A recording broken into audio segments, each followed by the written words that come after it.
Hello, today we will share the story of Leonarda Cianciulli, an Italian serial killer woman known as Soap Maker. Leonarda Cianciulli lived in Italy in the 1930s. Her actions were deemed so reprehensible that they inspired the creation of movies and books following her death. Leonarda made soap and cakes from the flesh of her victims. Leonarda Cianciulli was born in 1893 in Montella, then part of the Kingdom of Italy. From the instant she was conceived in her mother's womb, she would encounter significant challenges. Her mother, Emilia Dinolfi, had been raped, and under pressure from her family, she was forced to marry her rapist. She was furious that she had lived such a miserable life. When her daughter Leonarda Cianciulli was born, she took it out on her. She literally hated her daughter. That's why she treated her so badly, starting from her childhood.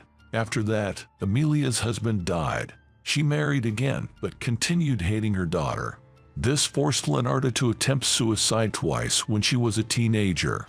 Leonarda was growing up with a mother who despised her and was looking for ways to leave her mother's house. In 1917, at the age of 24, she married Raffaele Pansardi, a registry office clerk, despite her mother's disapproval.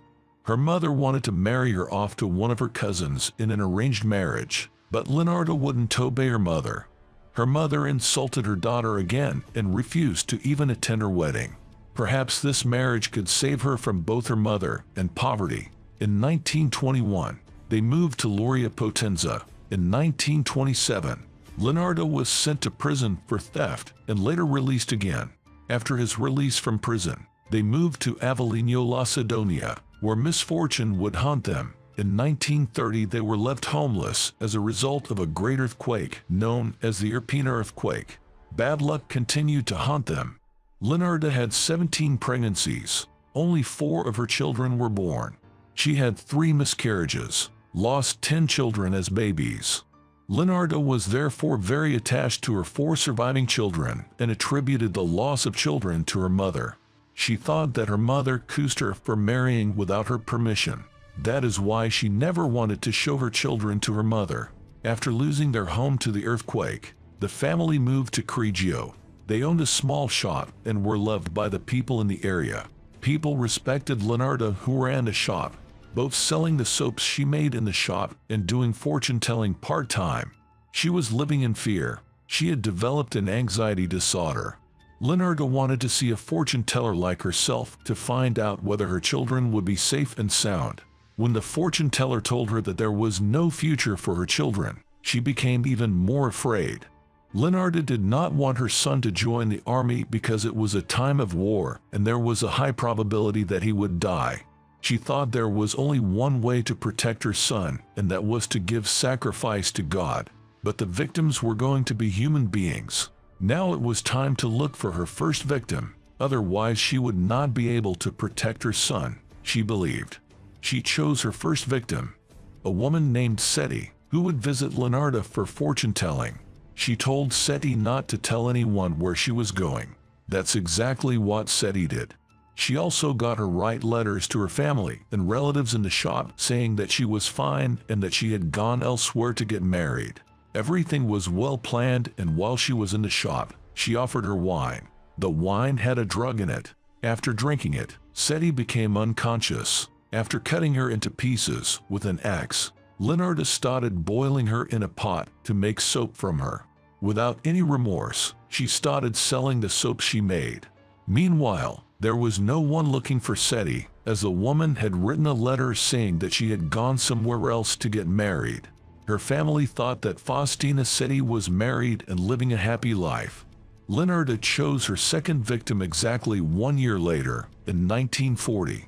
This time the victim was someone who wanted to teach abroad. Leonarda invited a woman named Suavi to her shop, tricking her into believing that she had a job opportunity for her abroad. She killed her in the same way. In the meantime, she took money from both women for her alleged service. So she took money and also killed them. Her third victim was a former soprano singer, Virginia Cacioppo. She deceived the woman, claiming she had found a job for her in Florence. As with the other 2 women, Cianciulli instructed her not to tell a single person where she was going. The woman was richer than the other two victims because she was an artist. Leonarda took more money from her than the others. She had become an expert in soaps. This time she was using different cooking methods. She had worked out a better recipe. She would later admit that Virginia's flesh tasted sweeter than the other. The cakes and soap she was making were selling well. Her third victim, Virginia's sister-in-law, did not believe the content of her letter, and just before the disappearance, Virginia's sister-in-law had seen her enter Cianciulli's house and immediately reported the situation to the police. Meanwhile, the letters victims wrote were being delivered to their families. The families had not suspected anything, as Leonarda's son was sending the letters to the place where they were supposedly written. Cianciulli had also been selling clothes of her victims, and this made police suspicious. While being interrogated by the police, Cianciulli denied everything. In 1946, she had to confess to all crimes she had committed in order to protect her son, who was also a suspect as an accomplice in her crimes. She described all three murders in details. The woman was sentenced to 30 years in prison, part of which would be in prison and part in a mental hospital. The fortune teller's prophecy made years ago came true.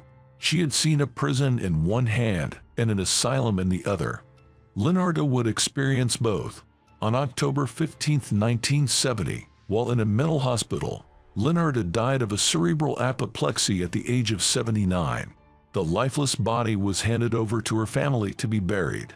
Italy's horrifying historical event was never forgotten. The woman's crime tools were put on display in a criminology museum in Rome.